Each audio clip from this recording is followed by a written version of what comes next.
what the people who are agitating for equality of outcome don't understand is that you have to cede so much power to the authorities, to the government, in order to ensure equality of outcome that a tyranny is inevitable. And that's right. And the other another problem with equality of outcome, this is also a big technical problem, is like, well, what measure of outcome? You know, there's lots of outcomes, like how happy are you? How much pain are you in? How healthy are you? How much money do you have? How much opportunity for movement forward do you have? What's the width of your social connections? Like, what's the quality of your friendships? Do you have exposure to art and literature? Like, you know, you can multiply the number of dimensions of evaluation between people innumerably, right? Because there's all sorts of ways to classify people. You're going to get equality of outcome on every one of those measures? Is like everyone going to have to be equally happy in their relationship? And if not, why not? Why stop with why stop with pay? There's no place to stop. So, and that's a huge technical problem. Because there is no place to stop, there will be no stopping. Individually, they cheat, forge, blackmail, corrupt children, spread disease and prostitution in the name of spreading knowledge from generation to generation, until in 1,000 years,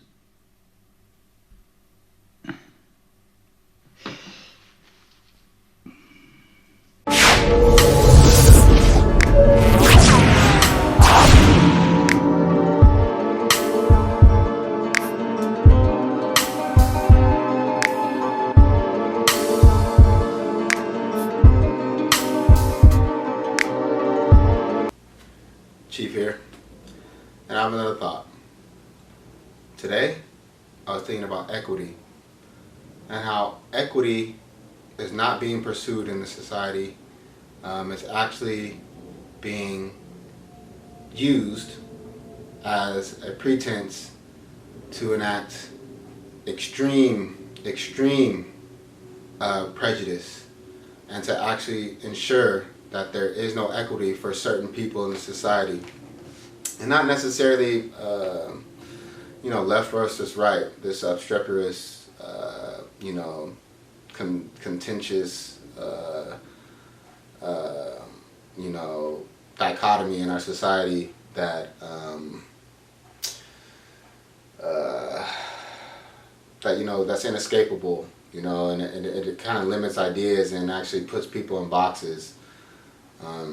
You know, and I like to point out liberals a lot because, at least in the mainstream, and actually on social media too, like a lot of people who I used to know and now you want some money than I used to know are displaying like these you know, these just really ridiculous ideas, like, you know, this absurd dialectic that is being, you know, introduced in these universities, and actually these university scumbags are coming online and on social media and trying to, you know, like I always say, like that nigga Sharif in Menace to Society, you know, you just find something you like and you just start telling everybody about it. You know, you can't help but, you know, preach this shit, even though, you know, the nigga was saying some real shit, but that's sometimes, like, you know, you have to be a little bit more subtle, and that's something that I've never learned. I'm not really good at subtlety, you know, and that's why a lot of people, you know, are kind of taken aback by some of the things I said, especially if they knew me when I was younger. Even when I was younger, I was still a brash, crazy motherfucker, you know. It just wasn't political. So when you go into politics, as long as you're having fun with motherfuckers and, you know, saying crazy shit, like, you know, they're all there for it, you know. But then when you start getting political and trying to force them to think a certain way, or not force them to think a certain way, but think another way, or consider these thought processes, I guess. Consider these thought processes. You may, you know, have a better idea about how the world is functioning around you, and it's not this echo chamber where you're just, you know, trying your best to conform to, you know, the echoes, what's bouncing off the walls and into your ears. But there is no equity being sought, and there's going to be no equity obtained. And I think that equity, just like I use the word white supremacy a lot too, because I do believe it exists, and I believe that all people in the society have become victims of it. But even white folks. But I believe that white supremacy is going to be the pretense or the pretext for the people who are, purporting that they want equity to actually enforce or a fucking very, very brutal, oppression campaign. Because as I outlined in other videos, and as the wonderful woman who was the preface of one of my past videos outlined, that tyrants always use morality to garner their troops, to make sure that they get people in society to actually feel good about the oppression or the violence or the destruction that they impose on the world. Because like I don't understand, like I'm on the West Coast, and I'm in Los Angeles, and I can't believe, like, how do these fucking liberals and you can definitely say that in LA, the whole West Coast, how do these fucking liberals feel good about the cities that they're in? How can they feel like they want equity when these cities are absolutely being destroyed by their politics? And they have cognitive dissonance again, and they can't even see that because they've dedicated their lives to being the good people, to always being on the right side of history, when in actuality they were just using some stupid ass bullshit, some didactic nonsense that they learned from the media, really, because the media is following social media, and social media is being populated by a lot of just pure crazy motherfuckers, man. These people are, man, that's why I have to get off like Twitter and shit, because, man, these people are out of their goddamn minds, man. When I started seeing like shit like pedophilia as a sexual preference, and now it's actually going to be mainstream, I knew that was going to happen. I knew they're going to add a piece soon. That's why I get mad at a lot of these people who don't denounce a lot of this shit, because if you're a good person, you understand what that means. You have to denounce certain shit. Like critical race theory, I see a lot of people who I listen to, like these Wizard of Oz niggas. You know, I like calling them the Wizard of Oz because, like, a lot of times, like, especially when they start judging people, I'm like, man, you don't let anything known about yourself, which is understandable. I get it. Known, but don't be throwing rocks from a glass house. You know, you was a Wizard of Oz nigga. You know what I'm saying? Take that motherfucking thumbnail down off your video and let you be seen. Let we see if you're an example or not. Or you're just some Wizard of Oz nigga, you know, trying to lead people down the yellow brick road to find out that it's fraudulent and you're really just some agent of the communists or some shit like that, you know. Anyway, with the critical race theory shit, I'm like, damn, these people do not understand what it is. All they're doing is, supporting it or, supporting it because they think that it's contrary to, because it's making a lot of so-called right-wingers mad. And if anybody else calls it out, it's like, oh, these white liberals are speaking in the best interest of our people, so they're trying to dumb down on society.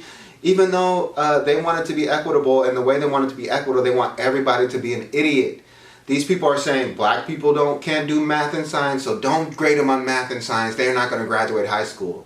Which is probably then the reason why they want people to graduate high school is because they want the funds from the state to make sure that these kids go to school and receive those whatever thousands of dollars that they receive every day that a student attends classes. They don't want them to do science. They don't want them to do math. And I bring up those two because, number one, this is our new society. The new economy is going to be people who know science and people who know math. And all these people, motherfuckers, like, oh, well, don't teach them that. Let the critical theorists say that we don't need to, we can replace math and fucking science with this bullshit essay that some fucking, some also ran from a university, or some bitch ass book that some also ran from a university wrote, that we should just support because they're so-called at our level in the power structure, in the power hierarchy, that they are the ones who say that they are at that level. when if you look at the material conditions of their lives, they are most likely probably middle class or upper middle class and have only benefited from the tenets of the white supremacy that they're supposedly fighting. Now this is their absolution. Oh, my absolution isn't reparations or land or even helping black businesses or any of this type of shit, making up for the redlining and all this other shit that really was the shit that really harmed black folks. Because in the 1950s, that when they were talking about make America great again, the only thing that was bad about our communities is that these motherfucking rednecks can come in our communities and kill us with impunity.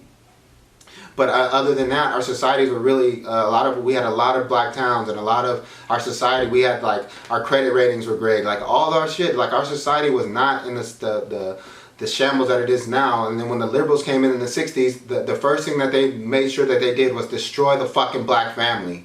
And then the family is the foundation of every fucking community. And then we're still following these motherfuckers to this day, believing anything that they say is righteousness, or is anything that they say is godsend, because they have our best our best interests in mind. And they're not the mean old Republicans or the mean old boogeyman or the monster, even though we want to justify who monsters are. We want to justify the monsters as long as there's some liberal or somebody who was raped or hurt or molested or trans or fat than a motherfucker, like we justify anything they do as long as they are any of these things that we say are oppressed groups. I don't know, man. They're not looking for any equity at all. And I hope this is just a warning, like I really don't have anything greater than this. Like I can outline a lot through just my readings and stuff, like how equity is not only impossible, but it's not being sought at all. It is a red herring. It's something that's being used to cover for their true motives, which is to actually embolden the elite to be the people at the top of society who get to dole out, who get to decide what resources we can consume, what information we can consume, what products we can buy. And we aren't seeing that, what we can eat. And people are just wholeheartedly agreeing with it. And the reason why I bring up liberals, because they're the ones who are supposedly supposed to be the most educated group. Oh, they're the smartest. But they're just following lockstep in line with people because they believe that their education is only because of their connection to certain institutions. They're not educated based upon their own want and strive and their own ability to strive for education and to strive to be more knowledgeable. They only are knowledgeable or educated based upon what they do in the institutions, not based upon what they're doing in their everyday lives. You can tell by the entertainment they consume. You can tell by the writing that these motherfuckers who purport to be liberal, the wars that they're winning now. All this shit sucks, man, and that's not even my opinion. Excuse me, that is my opinion. That's not only the opinion of people on the right side of the aisle or conservatives or any of that. That's even an opinion of liberals. They're not watching this stupid corny shit. All these corny shows are getting canceled every left and right because it's absolute garbage. And I don't even have to watch it because I already know, like, once they advertise it, it's like, oh, a trans, gay, plumber, fat, one-armed, green-haired, one-eyed, glasses-wearing motherfucker takes on New York City. Who gives a fuck about that? Damn. I don't know, man, what the fuck I'll be talking about anymore. That's my thought of the day.